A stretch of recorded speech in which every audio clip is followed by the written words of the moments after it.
So good day na naman mga kadiskarte. So ngayong umaga ay may isi-share na naman tayo sa inyo na ating idadiagnose yung dashing, yung camera niya mga kadiskarte sa right side mirror ay hindi gumagana. So check upin natin to. Malamang kasi mga kadiskarte sa ganitong kaso palagi ang camera ang may problema, pero siyempre double check natin. Minsan naman kasi pagka inayos natin yung connection dun sa connector niya, gumagana naman. So yun ang gagawin natin ngayon mga kadiskarte.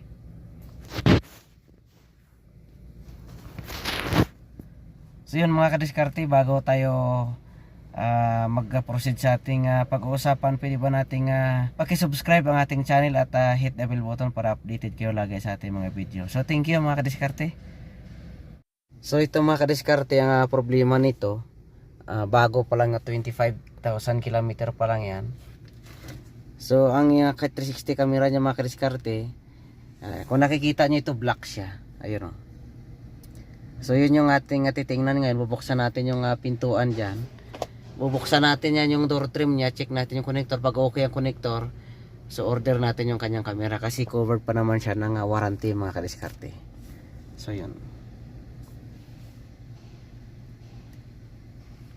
Yun yung ating chichikin ngayon. Yan.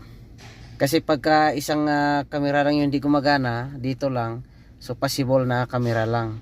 Pag lahat yan nag-itim, so possible mga kadiskarte, either module yung kanyang problema. So dito naman, ito lang yung hindi gumagana, ito lang isa to. So dito naman gumagana naman yung harap, likod gumagana, kabilang side gumagana. Ayan. So ito lang yung hindi. Ayan o. So ito naman, pag ini-touch mo dito sa harap naman, makikita mo naman yung harap ng camera eh. So napakaliwanag ng camera niya. Ayan. Dito rin ganoon din. Ayan.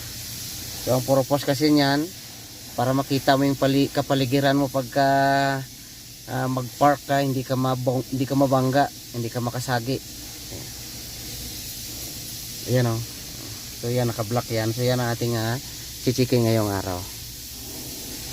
Yan ang chichikin natin dito mga kadiskarte. So meron naman siyang 3D. Gusto mo ng 3D, ayan siya.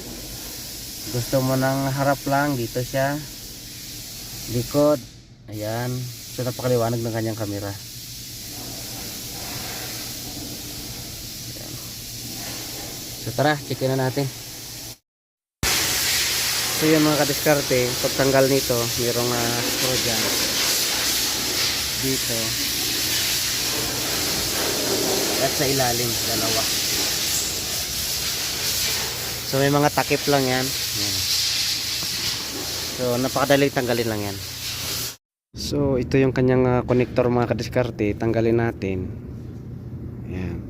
Atakin nyo lang yan pataas. So mahirapan tayo pag nakakamera.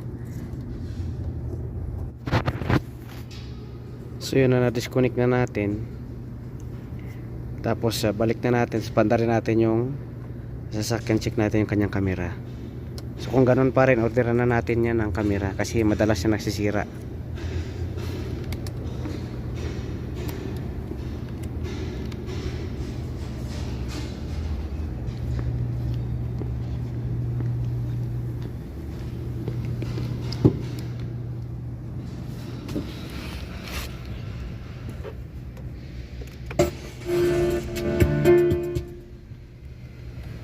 So yun na mga kadiskarte.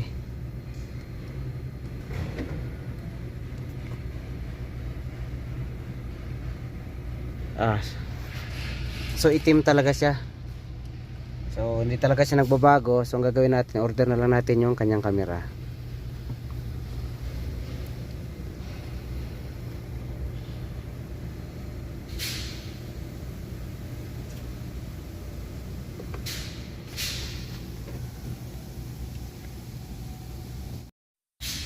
So yun mga kadiskarte, ay order na lang natin yung kanyang camera, kasi madalas nasisira kasi yung mga camera ng G-Tor mga kadiskarte, no. So antayin na lang natin yan ng mga ilang araw o ilang linggo, yan dadating na dito yung parts, basta warranty. So yun mga kadiskarte, and thank you, maraming salamat, and God bless everyone.